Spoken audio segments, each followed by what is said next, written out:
মশলা বানানোর জন্য কাবলি ছোলাটাকে ভিজিয়ে নিয়েছি, এরপর এটাকে সেদ্ধ করব। প্রেসার কুকারে জল নিয়ে নিয়েছি, এরপর আমরা কাবলি ছোলাটাকে দিয়ে দেবো।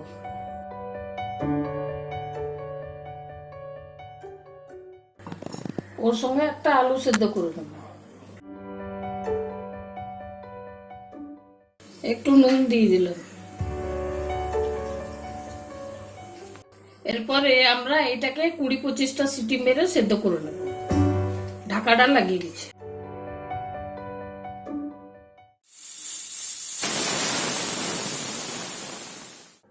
কাবলি ছোলাটাকে সেদ্ধ করে নিয়েছি, এই যে সেদ্ধ হয়ে গেছে দেখুন।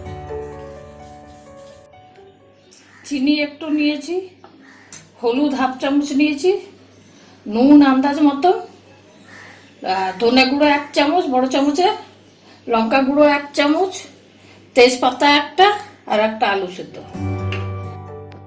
4টা পেঁয়াজ বড় বড় কেটে নিয়েছি, আদা রসুন পেস্ট করে নিয়েছি, টমাটোটা কেটে নিয়েছি, এই যে পেস্টটা করে নিয়েছি, আর ধনে পাতা কুচি কুচি কেটে নিয়েছি। কড়াইতে সরষের তেল দিয়ে দিলাম, আর একটা তেজপাতা দিয়ে দিলাম, পেস্টটা দিয়ে দিলাম,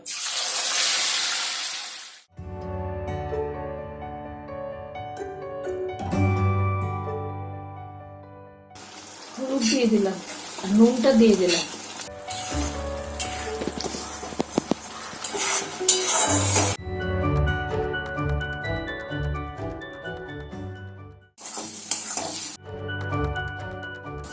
এই যে পেঁয়াজ রসুন আদা পেস্টটা, টমেটোটা তেল ছেড়ে দিয়েছে। এবারে বাকি মশলাগুলো দিয়ে দেবো। এবারে চিনিটা দিয়ে দেবো, জিরে গুঁড়ো দিয়ে আর লঙ্কা গুঁড়ো দিয়ে দেবো। এইটা ভালো করে এবারে কাবলি ছোলাগুলো দিয়ে দেবো।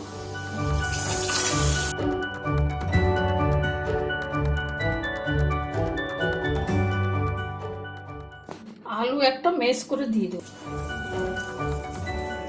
কিছুটা ধনে পাতা কুচি দিয়ে দেবো, একটু জল দিয়ে দেবো।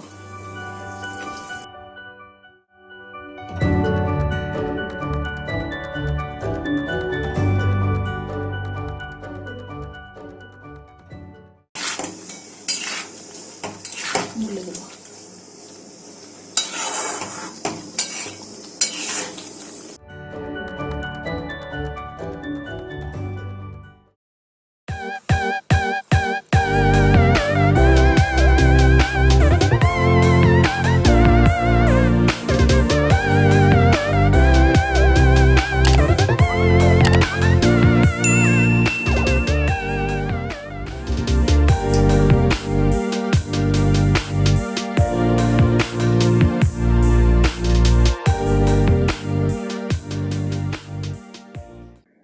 বন্ধুরা, রান্নাটা কিরকম লাগলো জানাবেন, আর চ্যানেলটাকে সাবস্ক্রাইব করবেন।